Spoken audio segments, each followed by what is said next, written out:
नमस्कार दोस्तों, स्वागत है आपका जरधरी क्लासेस में। दोस्तों, आज हम आगामी सभी परीक्षाओं के लिए कुछ महत्वपूर्ण प्रश्नों की चर्चा करने वाले हैं। तो चलिए दोस्तों, शुरू करते हैं आज का ज्ञानवर्धक सफर। यदि आपको जरधारी क्लासेस के ई बुक नोट्स चाहिए तो उसका लिंक आपको डिस्क्रिप्शन में दे दिया जाएगा, या आप डायरेक्टली गूगल पर भी सर्च कर सकते हैं jardhari-classes.in।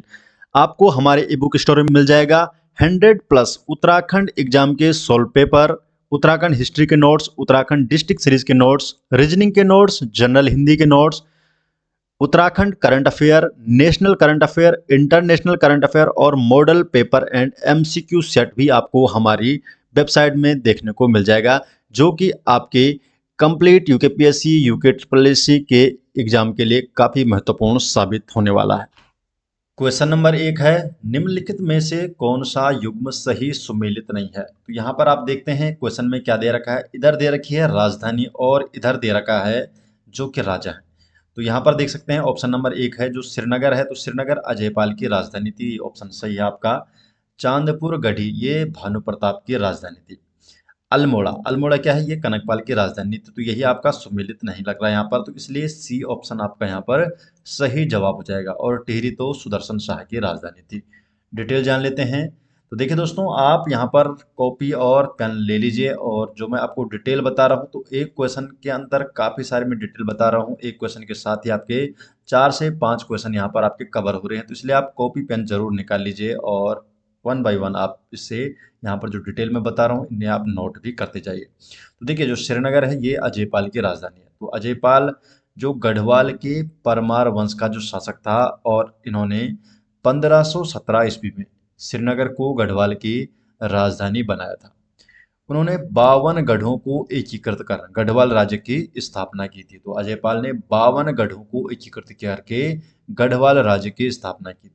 जो चांदपुर गढ़ी है ये भानु प्रताप की राजधानी है। तो भानु प्रताप चांदपुर गढ़ी जो कि वर्तमान में है चंपावत में, तो चंपावत के ये शासक थे, और इन्होंने अपनी पुत्री का विवाह कनकपाल से किया और उन्हें राज्य सौंपा। तो कनकपाल की राजधानी अपने आप में चांदपुर गढ़ी हो गई। अल्मोड़ा, अल्मोड़ा क्या है, ये चंद शासकों की राजधानी थी। तो राजा कल्याण चंद की ये राजधानी थी अल्मोड़ा। तो अल्मोड़ा की जो स्थापना हुई 1568 में राजा कल्याण चंद जो कि चंद वंश के शासक थे। अल्मोड़ा चंद वंशों की राजधानी रही है। टिहरी राजधानी रही है सुदर्शन शाह की। तो सुदर्शन शाह ने 1815 में गोरखाओं से मुक्त होकर टिहरी रियासत की स्थापना की और इसे राजधानी बनाया था। क्वेश्चन नंबर 2, मुलिंगला दर्रा उत्तराखंड के किस जिले में स्थित है। तो जो मुलिंगला दर्रा है तो ये उत्तराखंड के उत्तरकाशी जिले में स्थित है। तो उत्तरकाशी जिले में स्थित है मुलिंगला दर्रा। तो बी ऑप्शन सही जवाब है। तो मुलिंगला दर्रा उत्तराखंड के उत्तरकाशी जिले में स्थित है, और ये वृहत हिमालय में 5669 मीटर की ऊंचाई पर गंगोत्री के उत्तर में स्थित है। ये दर्रा उत्तराखंड को तिब्बत चीन से जोड़ता है। तो उत्तराखंड को ये तिब्बत से जोड़ता है। क्वेश्चन नंबर 3, बद्रिका खंड किस पुराण का अंश है। जो बद्रिका खंड है, तो बद्रिका खंड है स्कंद पुराण का ये अंश है बद्रिका खंड। तो सी ऑप्शन सही जवाब है। डिटेल जान लेते हैं। तो स्कंद पुराण, तो स्कंद पुराण है 81,000 श्लोकों से युक्त है, और इसे 7 खंडों में विभाजित किया गया है। 7 खंड कौन कौन से हैं, तो माहेश्वर खंड है, वैष्णव, ब्राह्म, काशी, अवंती, नागर और प्रभास खंड। तो ये 7 खंड है स्कंद पुराण के, जो 81,000 श्लोकों से युक्त है। बद्रिका खंड ये मुख्यतः वैष्णव खंड के अंतर्गत आता है। तो वैष्णव खंड के अंतर्गत आता है बद्रिका खंड। बद्रिका खंड, इसमें बद्रिका आश्रम का महात्म्य बताया गया है। तो बद्रिका खंड में बद्रिका आश्रम अर्थात बद्रीनाथ के महात्म्य का विस्तृत वर्णन है, और ये 8 अध्यायों में समाहित है। इसमें बद्रिका आश्रम को त्रैलोक्य दुर्लभ ऐसा तीर्थ बताया गया। तो त्रैलोक्य दुर्लभ तीर्थ बताया गया है बद्रिका आश्रम को।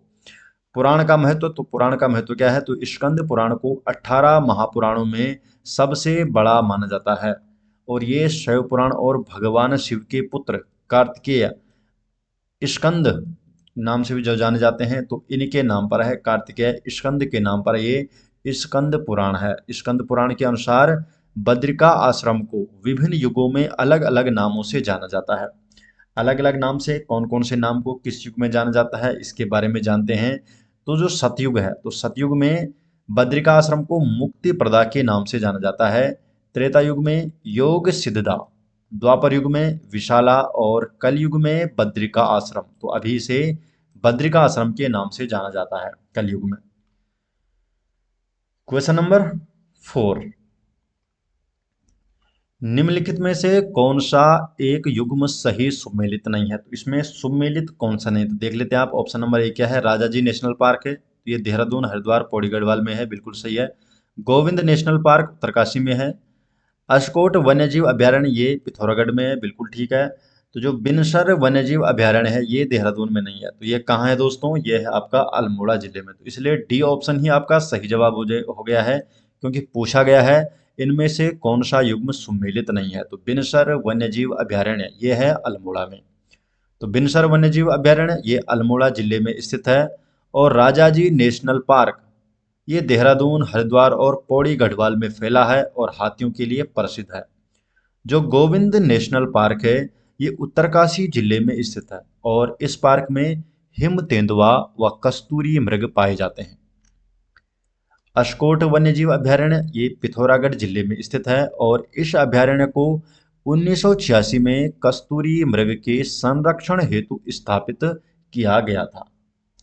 क्वेश्चन नंबर 35, क्वेश्चन नंबर 5, 36 रकम 32 कलम राजस्व प्रणाली थी। तो जो 36 रकम 32 कलम जो राजस्व प्रणाली है, तो ये किसकी थी? तो ये है चंद शासन काल की।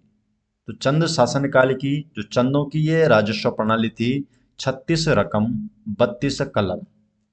तो ये चंद शासकों द्वारा कुमाऊं क्षेत्र में लागू की गई एक जटिल कर प्रणाली थी, जिसमें कुल 68 प्रकार के कर शामिल थे।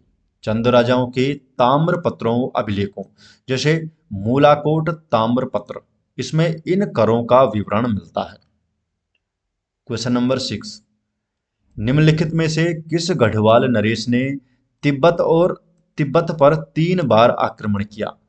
तो किस गढ़वाल नरेश ने तिब्बत पर 3 बार आक्रमण किया था? तो सही जवाब है महीपत शाह। तो महीपत शाह ने तिब्बत पर 3 बार आक्रमण किया था। तो महीपत शाह ये गढ़वाल के पंवार वंश के 46वें शासक थे और इनका शासनकाल हो रहा है 1624 से 1631 तक और इन्होंने तिब्बत पर 3 बार सैन्य आक्रमण किए थे। महीपत शाह को गर्वभंजन के नाम से भी जाना जाता है, तो इन्हें गर्वभंजन की उपाधि मिली है। और माधव सिंह भंडारी इन्हें गर्भभंजक के नाम से जाना जाता है और गढ़भंजन के नाम से जाना जाता है मानशाह को। तो देखिए तीन तीन यहाँ पर उपाधियां हैं। गढ़भंजन कहा जाता है मानशाह को, गर्भभंजक कहा जाता है माधव सिंह भंडारी को और गर्भभंजन कहा जाता है महीपत शाह को। अन्य जो ऑप्शन है मानशाह, इनके बारे में भी जान लेते हैं, क्योंकि हम यहाँ पर कोशिश कर रहे हैं कि सभी ऑप्शनों के बारे में जानते हैं, जिससे आपको काफ़ी कुछ डिटेल यहाँ से मिल जाए। मानशाह इनका शासनकाल रहा है 1591 से 1611 में। और जीतू जो बगडवाल है ये मानशाह का समकालीन था। मानशाह ने जीतू बगडवाल को भोट का फौजदार नियुक्त किया था। तो जीतू बगडवाल एक फेमस व्यक्तित्व हैं उत्तराखंड के, जिन पर गाना भी है।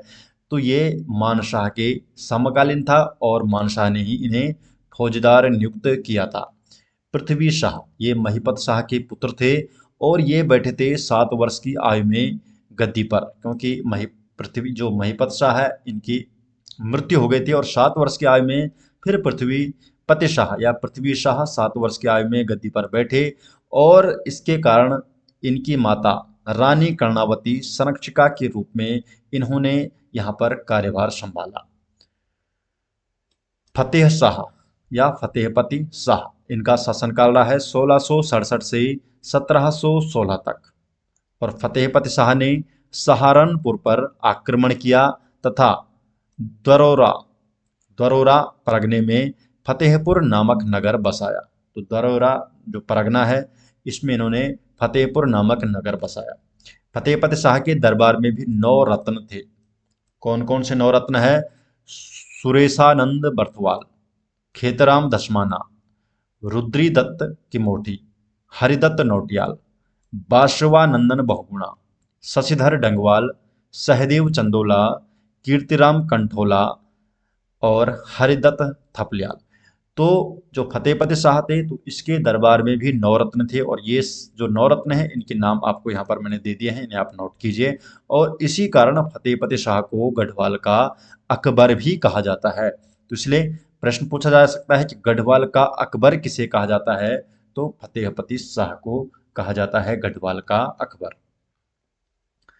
Question number 7, Garhwal Congress committee के निमंत्रण पर पंडित जवाहरलाल नेहरू किस वर्ष दुगड्डा आए थे? तो जो गढ़वाल कांग्रेस कमेटी है तो इसके निमंत्रण पर 1936 को पंडित जवाहरलाल नेहरू दुगड्डा आए थे। तो सी ऑप्शन सही जवाब है।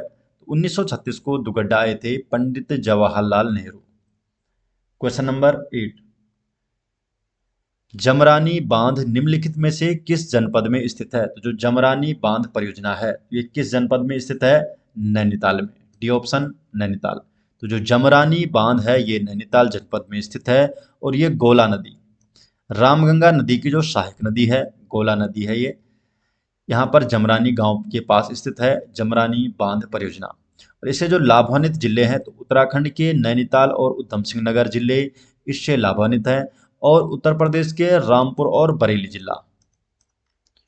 क्वेश्चन नंबर 9, निम्नलिखित में से किसने गोरखों से कुमाऊं की सत्ता प्राप्त की? तो गोरखाओं से कुमाऊं की सत्ता प्राप्त की ई गार्डनर ने। बी ऑप्शन ई गार्डनर ने गोरखाओं से कुमाऊं की सत्ता प्राप्त की। तो गोरखाओं ने 1790 में, तो 1790 ईस्वी में 1790 ईस्वी से 1815 ईस्वी तक कुमाऊं पर शासन किया था। और 1790 में अमर सिंह थापा के नेतृत्व में गोरखाओं ने अल्मोड़ा पर अधिकार कर लिया था। और गोरखा शासन में जो कुमाऊं का पहला सूबा अर्थात जो सूबेदार बना जोगमल शाह, तो जोगमल शाह गोरखा शासन में कुमाऊं का पहला सूबेदार था। फिर आता है आंग्ल गोरखा युद्ध और हो जाती है सुगोली संधि। 1814 से 1816 के दौरान अंग्रेजों और गोरखों के बीच युद्ध हुआ, और 2 दिसंबर 1815 को सुगोली संधि पर हस्ताक्षर हुए, और 4 मार्च 1816 को इसकी पुष्टि की गई। इस संधि के तहत, जो ये सुगोली संधि थी, इसके तहत नेपाल को अपने 1/3 भूभाग ब्रिटिश भारत को सौंपना पड़ा, जिसमें कुमाऊं और गढ़वाल शामिल थे। इसके बाद होती है प्रथम कमिश्नर की नियुक्ति, और प्रथम कमिश्नर की नियुक्ति होती है 3 मई 1815 को ई गार्डनर को कुमाऊं का प्रथम कमिश्नर नियुक्त किया गया। वे कुमाऊं के पहले ब्रिटिश आयुक्त थे जिन्होंने गोरखा शासन के अंत के बाद इस क्षेत्र का प्रभार संभाला था। गार्डनर का कार्यकाल रहा 3 मई 1815 से अप्रैल 1816 तक। जो ई गार्डनर थे इनके मुख्य कार्य कौन कौन से हैं? तो पहला है ब्रिटिश कालीन भूमि बंदोबस्त किया। तो पहला जो कार्य इन्होंने किया ब्रिटिश कालीन भूमि बंदोबस्त किया। सुगोली संधि की पुष्टि करने का कार्य गार्डनर ने ही किया था। अल्मोड़ा से श्रीनगर तक डाक व्यवस्था लागू की, और कुमाऊं में 7 तहसीलें स्थापित की। कौन कौन सी तहसील है? अल्मोड़ा तहसील है, काली कुमाऊं, पाली, कोटा, फलदाकोट, सौर और श्रीनगर तहसील। तो देखिए ये इनके कुछ प्रमुख कार्य थे। क्या था? पहला ब्रिटिशकालीन भूमि बंदोबस्त, सुगोली संधि हो गई, डाक व्यवस्था लागू की, और 7 तहसीलें बनाई कुमाऊं में। इसके बाद जान लेते हैं जो अन्य ऑप्शन है हेनरी रैमसे। ये कुमाऊं के 6ठे कमिश्नर थे, और 1856 से 1884 तक ये इस पद पर रहे, और उन्हें कुमाऊं का बेताज बादशाह भी कहा जाता है। तो बेताज बादशाह हेनरी रैमसे को कहा जाता है। ट्रेल, जो GW ट्रेल थे ये दूसरे कमिश्नर थे, और 1816 से 1830 तक ये इस पद पर रहे, और उन्हें कुमाऊं का वास्तविक कमिश्नर माना जाता है। अगला ऑप्शन था लूसिंगटन। वे चौथे कमिश्नर थे, और 1839 से 1847 तक वे इस पद पर रहे। तो चौथे कमिश्नर थे लूसिंगटन। दोस्तों यहाँ पर आपको एक महत्वपूर्ण जानकारी दे दूं। उत्तराखंड यूकेटीपीएससी और यूकेपीएससी के सभी एग्जाम के लिए जरधारी क्लासेस द्वारा डिटेल नोट्स बनाए गए हैं। अगर आप इन डिटेल नोट्स को लेना चाहते हैं तो उसका लिंक आपको डिस्क्रिप्शन में मिल जाएगा, या आप डायरेक्टली गूगल पर भी सर्च कर सकते हैं jardhariclasses.in, और हमारे ई बुक स्टोर में आपको मिल जाएंगे 100+ उत्तराखंड प्रीवियस एग्जाम के सॉल्व पेपर, उत्तराखंड हिस्ट्री की ई बुक, उत्तराखंड डिस्ट्रिक्ट सीरीज के नोट्स, उत्तराखंड ज्योग्राफी के नोट्स, जनरल हिंदी के नोट्स, रीजनिंग के notes, Uttarakhand current affair, national and international current affair और मॉडल पेपर एमसीक्यू सेट आपको मिल जाएंगे। तो ये सभी नोट्स आपको मिलेंगे jardhariclasses.in वेबसाइट पे, आप वहां से इन्हें ले सकते हैं। क्वेश्चन नंबर 10, गढ़ राजवंश काव्य के लेखक कौन है? जो गढ़ राजवंश काव्य है तो इसके लेखक हैं मोलाराम तोमर। ये ऑप्शन सही जवाब है, मोलाराम तोमर। तो मोलाराम तोमर गढ़वाल के प्रमुख कवि, चित्रकार और इतिहासकार थे। उन्होंने गढ़ राजवंश काव्य के माध्यम से गढ़वाल के पंवार वंश के 52 राजाओं का क्रमबद्ध और काव्यात्मक वर्णन किया है। तो जो गढ़वाल के जो परमार वंश था, इसके 52 राजाओं का जो वर्णन किया है वो किया है गढ़ राजवंश काव्य के माध्यम से ही मोलाराम तोमर ने। और ये ग्रंथ गढ़वाल के राजवंश, उनके शासन, उपलब्धियों और ऐतिहासिक घटनाओं का प्रमाणिक स्रोत माना जाता है। क्वेश्चन नंबर 11, निम्नलिखित में से कौन नमक सत्याग्रह के दौरान गांधी जी के साथ जेल गए थे? तो इनमें से जो कौन ऐसा व्यक्ति है जो नमक सत्याग्रह के दौरान गांधी जी के साथ जेल गए थे? तो ज्योतिराम कांडपाल। तो डी ऑप्शन, ज्योतिराम कांडपाल नमक सत्याग्रह के दौरान गांधी जी के साथ जेल गए थे। तो सन 1930 की बात है, गांधी जी के नेतृत्व में शुरू हुए नमक सत्याग्रह में ज्योतिराम कांडपाल ने भाग लिया और दांडी यात्रा में उन्होंने 68वें सत्याग्रही सैनिक के रूप में भाग लिया। इस सत्याग्रह में उत्तराखंड से 3 लोगों ने भाग लिया था, जिनमें थे ज्योतिराम कांडपाल, भैरव दत्त जोशी और खड़क बहादुर।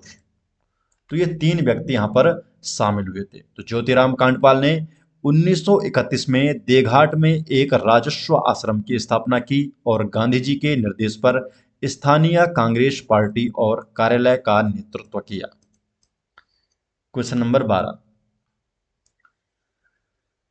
मनेरी भाली परियोजना निम्न में से किस जनपद में स्थित है? जो मनेरी भाली परियोजना है तो ये उत्तरकाशी जनपद में स्थित है, मनेरी भाली परियोजना। तो मनेरी भाली परियोजना उत्तराखंड के उत्तरकाशी जनपद में स्थित है और ये भागीरथी नदी, जो कि गंगा की प्रमुख सहायक नदी है, इस पर बनी हुई है। 2 चरणों वाली ये जल विद्युत परियोजना है। एक है मनेरी भाली चरण वन, जो पहला चरण है मनेरी भाली चरण वन। ये 90 मेगावाट है, 1984 में शुरू हुई है और तिलोथ में इसका पावर हाउस है।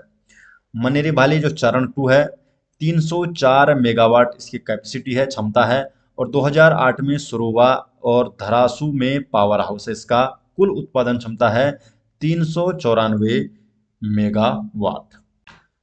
क्वेश्चन नंबर 13 है, उत्तराखंड में आईटी पार्क कहाँ स्थित है? तो उत्तराखंड में आईटी पार्क स्थित है देहरादून में। तो सी ऑप्शन सही जवाब है, तो देहरादून में है आईटी पार्क स्थित। तो उत्तराखंड का जो आईटी पार्क है सहस्त्रधारा रोड देहरादून में स्थित है और यह राज्य सरकार द्वारा आईटी उद्योग को बढ़ावा देने के लिए स्थापित किया गया है। यहाँ पर स्टार्टअप इंक्यूबेशन सेंटर है। यहाँ प्रदेश का पहला सरकारी स्टार्टअप इंक्यूबेशन सेंटर है जो स्टार्टअप्स को वर्किंग स्पेस, तकनीकी सहयोग और वित्तीय मदद प्रदान करेगा। STPI केंद्र, STPI अर्थात software technology parks of India, software technology parks of India STPI का केंद्र भी यहाँ सक्रिय है, जो इंक्यूबेशन और डेटा सुविधाएं प्रदान करता है। आपदा प्रबंधन केंद्र, उत्तराखंड आपदा प्रबंधन प्राधिकरण भी इसी आईटी पार्क में स्थित है। इसके अलावा पंतनगर में भी एक ITBT पार्क है। तो ये आईटी पार्क नहीं बल्कि ITBT पार्क है। प्रश्न अगर पूछा जाता है तो आप इसमें कंफ्यूज हो सकते हैं, इसलिए मैंने यहाँ पर लिखा है कि जो पंतनगर में भी एक है ITBT पार्क, देहरादून के अलावा पंतनगर में एक अलग ITBT पार्क स्थित है जो बायोटेक्नोलॉजी पर केंद्रित है। तो देहरादून में है IT पार्क, ये IT क्षेत्र संबंधित है, और पंतनगर में है ITBT पार्क जो बायोटेक्नोलॉजी पर केंद्रित है। क्वेश्चन नंबर 14, उत्तराखंड राज्य की निम्नलिखित प्रमुख नदियों पर उनकी लंबाई के अनुसार बढ़ता हुआ क्रम होगा। तो लंबाई के अनुसार बढ़ता हुआ क्रम बताइए। तो यहाँ पर 4 नदियां हैं, कोसी है, काली है, भागीरथी और अलकनंदा। तो आप देख सकते हैं बढ़ता हुआ, तो सबसे जो छोटी नदी सबसे पहले आपको बतानी है। तो सबसे छोटी जो नदी इनमें से है तो ये कोसी नदी सबसे छोटी है, तो पहला ऑप्शन हो जाएगा। फिर है आपका यहाँ पे अलकनंदा है, फिर है भागीरथी और फिर है काली, अर्थात सी ऑप्शन 1432, कोसी, अलकनंदा, भागीरथी और काली नदी। तो ये बढ़ता हुआ क्रम है। तो काली नदी, जिसे शारदा नदी या महाकाली नदी भी कहा जाता है, ये उत्तराखंड की एक महत्वपूर्ण नदी है और जिसकी लंबाई 252 किलोमीटर है। ये नदी पिथौरागढ़ और नेपाल की सीमा बनाते हुए बहती है। भागीरथी नदी, इसकी कुल लंबाई है गंगोत्री से देवप्रयाग तक 205 किलोमीटर। ये गंगोत्री ग्लेशियर के गौमुख नामक स्थान से निकलती है और उत्तराखंड में प्रवाहित होने वाली दूसरी सबसे लंबी नदी है। फिर आती है अलकनंदा नदी, इसकी लंबाई है देवप्रयाग तक 195 किलोमीटर। ये सतोपंथ ताल अलकापुरी से निकलती है और गंगा नदी के 2 नदी शीर्षों में से एक है। ये एक है अलकनंदा और एक है भागीरथी, और मिलकर देवप्रयाग में बनती है गंगा नदी। जल क्षमता के आधार पर अलकनंदा नदी उत्तराखंड की सबसे बड़ी नदी है। तो जल क्षमता के आधार पर अगर देखते हैं तो अलकनंदा नदी उत्तराखंड की सबसे बड़ी नदी हो जाती है। कोसी नदी, ये 168 किलोमीटर लंबी है। कौसानी के निकट धारा पानी धार से निकलती है और उत्तराखंड के कुमाऊं क्षेत्र की एक महत्वपूर्ण नदी है। कोसी नदी, ये रामगंगा की सहायक नदी है। तो रामगंगा की सहायक नदी है कोसी नदी और कौसानी के निकट से निकलती है। क्वेश्चन नंबर 15, अल्मोड़ा के खगमरा किले का निर्माण किसने करवाया था? तो अल्मोड़ा का जो खगमरा किला है तो इसका निर्माण कराया था भीष्मचंद ने। ए ऑप्शन सही जवाब है। तो भीष्मचंद द्वारा अल्मोड़ा के खगमरा किले का निर्माण करवाया गया था। डिटेल जान लेते हैं। खगमरा किला, तो खगमरा किला ये अल्मोड़ा नगर के पूर्वी छोर पर स्थित है और ये चंद वंश के 43वें शासक राजा भीष्मचंद, जिसका शासनकाल रहा 1555 से 1560 ईस्वी तक, तो इसके द्वारा निर्मित किया गया था खगमरा किला। भीष्मचंद ये चंपावत से शासन करने वाले अंतिम चंद शासक थे और इन्होंने अपनी राजधानी चंपावत से अल्मोड़ा स्थानांतरित करने की योजना बनाई थी। तो अंतिम शासक था ये। ठीक है दोस्तों, तो चंपावत से शासन करने वाला ये अंतिम शासक था और इसने अपनी राजधानी चंपावत से अल्मोड़ा स्थानांतरित करने की योजना बनाई। और इसके बाद आता है बालो कल्याण चंद। इसने राजधानी चंपावत से अल्मोड़ा 1563 में स्थानांतरित की, जो चंद वंश के पतन तक राजधानी बनी रही। फिर इसके बाद हमेशा राजधानी अल्मोड़ा बनी रही चंद शासकों की। इसके अलावा जो अन्य महल है कुमाऊं में, जो अन्य किले हैं, इनके बारे में जान लेते हैं। तो मल्ला महल, कुछ प्रमुख महल और किलों के बारे में जानते हैं। तो मल्ला महल, जो मल्ला महल है, इस किले का निर्माण कराया कल्याण चंद्र ने सन 1563 में और ये किला अल्मोड़ा नगर के मध्य में स्थित है। जब बालू जो कल्याणचंद है जब इसकी राजधानी अल्मोड़ा ला गया तो इसके बाद इसने मल्ला महल का यहाँ पर निर्माण कराया। दूसरा किला है लाल मंडी किला। लाल मंडी किले, जिसे फोर्ट मोयरा नाम से भी जाना जाता है, इस किले को भी राजा कल्याण चंद्र ने बनवाया था और यह अल्मोड़ा के पलटन बाजार में स्थित है। तो अल्मोड़ा के पलटन बाजार में स्थित है लाल मंडी किला, जिसे फोर्ट मोयरा के नाम से भी जाना जाता है। तीसरा है राजबुंगा किला। तो राजबुंगा किला, इस किले का निर्माण कराया चंद्र वंश के शासनकाल में हुआ इसका निर्माण और ये किला चंपावत जिले में स्थित है और जो इसका निर्माण कराया सोमचंद ने। तो सोमचंद ने राजबुंगा किले का निर्माण कराया था और ये चंपावत जिले में स्थित है। इसके अलावा है बाणासुर का किला। तो बाणासुर का किला चंपावत जिले में स्थित है और ये किला लोहा घाट से करीब 7 किलोमीटर की दूरी पर कर्णरायत नामक स्थान के पास स्थित है। क्वेश्चन नंबर 16, गोविंद वन्यजीव अभयारण्य निम्नलिखित में से किस जनपद में स्थित है? जो गोविंद वन्यजीव अभयारण्य है तो ये किस जनपद में स्थित है? तो जो गोविंद वन्यजीव अभयारण्य है ये उत्तरकाशी जनपद में स्थित है। तो बी ऑप्शन सही जवाब है। तो गोविंद वन्यजीव अभयारण्य, जो गोविंद वाइल्ड लाइफ सेंचुरी है, ये उत्तराखंड के उत्तरकाशी जनपद में स्थित है और ये 1955 में स्थापित किया गया था और राज्य का सबसे पुराना वन्यजीव अभयारण्य है। इसका जो कुल क्षेत्रफल है 958 वर्ग किलोमीटर, जिसमें हर की दून घाटी है, रुईसारा झील है, हिम तेंदुआ जैसे दुर्लभ वन्यजीवों का ये आवास है। चमोली में देखते हैं जो अन्य ऑप्शन है। तो चमोली जिले के जो वन्यजीव विहार है तो केदारनाथ वन्यजीव विहार है चमोली जिले में, 975.20 वर्ग किलोमीटर है। ये चमोली जिले में स्थित है और राज्य का ये सबसे बड़ा वन्यजीव अभयारण्य है। पिथौरागढ़ में, तो पिथौरागढ़ वन्यजीव अभयारण्य पिथौरागढ़ में स्थित है। इसे अस्कोट कस्तूरी मृग अभयारण्य भी कहा जाता है। ये उत्तराखंड के पिथौरागढ़ जिले में स्थित है और ये अभयारण्य 600 वर्ग किलोमीटर में फैला हुआ है। नैनीताल की बात करें तो नैनीताल में है नंधौर वन्यजीव अभयारण्य, 270 वर्ग किलोमीटर में स्थित है। क्वेश्चन नंबर 17,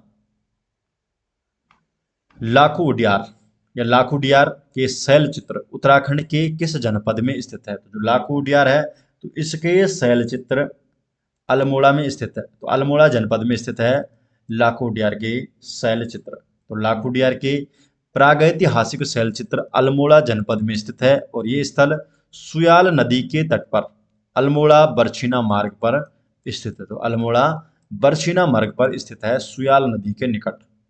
क्वेश्चन नंबर 18, रानी कर्णावती निम्नलिखित में से किस परमार शासक की संरक्षिका थी? तो जो रानी कर्णावती है ये किस परमार शासक की संरक्षिका थी? तो सही जवाब इसका ऑप्शन नंबर डी, पृथ्वी शाह या पृथ्वीपति शाह। तो डी ऑप्शन, पृथ्वी शाह की संरक्षिका थी रानी कर्णावती। तो रानी कर्णावती जो है गढ़वाल के राजा महिपत शाह की पत्नी है और पृथ्वी शाह की माता। पृथ्वी शाह की मृत्यु के बाद उनके पुत्र पृथ्वीपति शाह अर्थात पृथ्वी शाह मात्र 7 वर्ष की आयु में गद्दी पर बैठे और रानी कर्णावती ने संरक्षिका के रूप में शासन संभाला।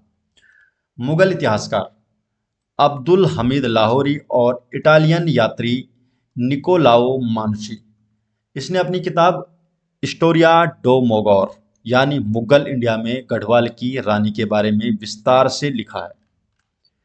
नागकटी रानी के रूप में प्रसिद्ध थी रानी कर्णावती। ये जो उपनाम इन्हें मिला है 1635 ईस्वी में, जब मुगल सेनापति नजावत खान को पराजित किया और इसके बाद उसकी सेना की नाक कटवाकर उन्हें वापस भेजा गया, तो इसलिए इन्हें ये उपनाम मिला नागकटी रानी। क्वेश्चन नंबर 19, निम्नलिखित में से किसे द हिमाद्री के नाम से भी जाना जाता है? तो द हिमाद्री, तो द हिमाद्री के नाम से किसे जाना जाता है? तो महान हिमालय को द हिमाद्री के नाम से जाना जाता है। तो द हिमाद्री ये संस्कृत शब्द हिम अर्थात बर्फ और आद्री अर्थात पर्वत से बना है, जिसका शाब्दिक अर्थ है बर्फीला पर्वत। भौगोलिक रूप से ये हिमालय पर्वतमाला का सबसे उत्तरी व ऊंचा भाग है, जहां एवरेस्ट, K2, कंचनजंगा जैसे विश्व के सर्वोच्च शिखर स्थित है। ऊंचाई की बात करें तो समुद्र तल से औसत ऊंचाई है 6000 मीटर से अधिक और विस्तार है अरुणाचल प्रदेश से लेकर जम्मू कश्मीर तक 2400 किलोमीटर लंबाई में फैला हुआ है। कौन कौन सी नदियां यहाँ से निकलती है? तो गंगा, यमुना और सिंधु, ये प्रमुख नदियां यहाँ से निकलती है। यहाँ की जलवायु वर्ष भर ये हिमाच्छादित रहता है, बर्फ से ढका रहता है और इसी कारण यहाँ वनस्पति भी नगण्य है। ये भारतीय और यूरेशियन टेक्टोनिक प्लेटों के टकराव से बना लगभग 5 करोड़ वर्ष पूर्व इसकी उत्पत्ति हुई है। इसके अलावा जो अन्य ऑप्शन है विंध्य पर्वत, इसके बारे में जानते हैं। तो विंध्य पर्वत ये मध्य भारत में स्थित प्राचीन पर्वत श्रृंखला है जो उत्तर और दक्षिण भारत को विभाजित करती है। शिवालिक पहाड़ियाँ ये हिमालय का सबसे बाहरी व निचला भाग है जिसे बाह्य हिमालय भी कहते हैं और इसकी ऊंचाई है 900 से 1500 मीटर। हिमाचल ये एक राज्य है, हिमाचल प्रदेश, ये कोई पर्वत श्रेणी नहीं है, हालांकि ये महान हिमालय के दक्षिणी क्षेत्र में स्थित है। क्वेश्चन नंबर 20, नाद नंदिनी पुस्तक के लेखक। तो नाद नंदिनी पुस्तक के लेखक कौन है? तो नाद नंदिनी पुस्तक के लेखक है केशवदास अनुरागी। ये ऑप्शन सही जवाब है। तो नाद नंदिनी पुस्तक के लेखक है केशवदास अनुरागी। तो ये ऑप्शन, तो नाद नंदिनी ये लोक गीतों और सांस्कृतिक परंपराओं पर आधारित एक शोधपरक पुस्तक है। दोस्तों देखने के लिए यहाँ पर मैंने आपको 20 क्वेश्चन कराए हैं, लेकिन इससे कम आपके 40 से 50 क्वेश्चन या इससे अधिक क्वेश्चन आपके बन गए होंगे, क्योंकि यहाँ पे मैंने काफ़ी डिटेल में आपको बताया है। तो अगर आप ऐसे ही डिटेल नोट्स आते हैं तो इसका लिंक आपको डिस्क्रिप्शन में मिल जाएगा, या आप डायरेक्टली गूगल पर सर्च कर सकते हैं jardhari-classes.in और आप हमारे ई बुक स्टोर में पहुँच जाएंगे और वहाँ से आप जरधारी क्लासेस के ई बुक नोट्स ले सकते हैं। डिटेल में उत्तराखंड हिस्ट्री हो गया, जियोग्राफी हो गया, डिस्ट्रिक्ट सीरीज हो गया, हिंदी के नोट्स या पिछले 2 से 3 सालों के करंट अफेयर भी आपको देखने को मिल जाएगा। jardhari-classes.in ये वेबसाइट है, डिस्क्रिप्शन में लिंक है, या आप डायरेक्टली गूगल पर भी सर्च कर सकते हैं jardhari-classes.in। तो आप वहां से हमारे ई बुक नोट्स भी ले सकते हैं। तो मिलते हैं दोस्तों नेक्स्ट वीडियो के साथ, तब तक के लिए आपका बहुत बहुत धन्यवाद।